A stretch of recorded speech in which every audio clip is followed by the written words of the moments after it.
March the 4th, bird song. This is the best month to hear woodpeckers drumming. The drum of the great spotted woodpecker, which is now relatively common, is delivered at the rate of 10 taps a second and can be heard up to a quarter of a mile away. He carefully picks a tree that resonates and then produces a drum which slightly tails off at the end. This compares with the lesser spotted woodpecker, whose drumming is both quieter, rarer, and more evenly delivered, with no descent at the end. Occasionally, more piping notes are to be heard from them while they chase each other courting. Third of London's woodpeckers, the green woodpecker, rarely drums, but its laughing call is often to be heard as it flies through woodland. The call is said to be slightly more demonic in March. All three woodpeckers can be heard as centrally as tooting common.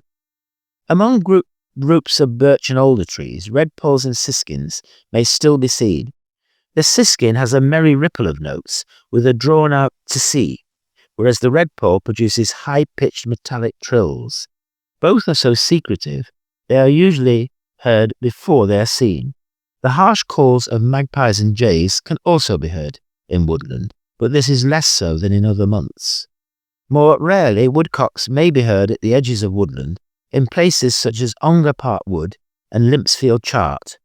They are now patrolling their territory again, croaking like frogs as they do so. In conifer woodland, the mouse-like calls of goldcrests can still be heard, and the high, rapid, insistent if-he calls of coal tits. Although pheasants are in woodland, they are most commonly seen along country lanes. The males are now resplendent, some with their single red ear tufts. They call loudly and coarsely to their harem of females. Wood pigeons are cooing, but their wing flaps are now more likely to catch our attention. These attract females as well as acting as an alarm call. On more open land, lapwings, where they still occur, have now started their tumbling aerial displays in earnest, with the associated wing humming or peewit calls. Snipes are drumming, making humming and buzzing noises in places like Dagenham Chase.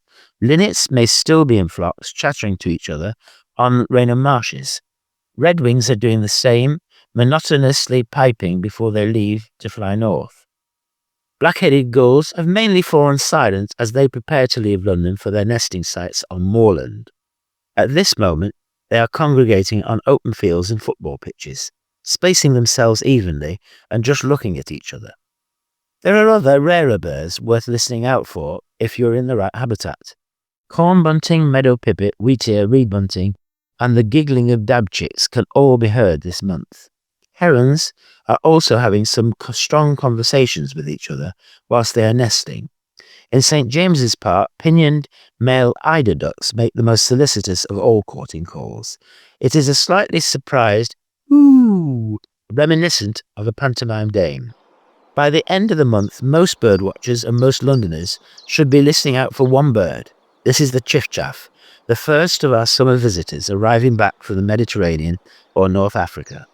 These remarkable birds, weighing as little as 7 grams, may just have completed a 3,000-mile journey. In London, their call announces spring, much as the cuckoo's call did to Londoners in the past. Gilbert White called them the harbingers of the spring. The call is one of the easiest to recognize, being a repetitive chiff-chaff.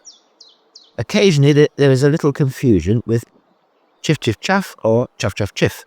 Either way, the only bird it is likely to be confused with is the teacher-teacher call of the great tit. The first has a bouncing quality, whereas the second is a more mechanical seesaw sound with no bounce at all.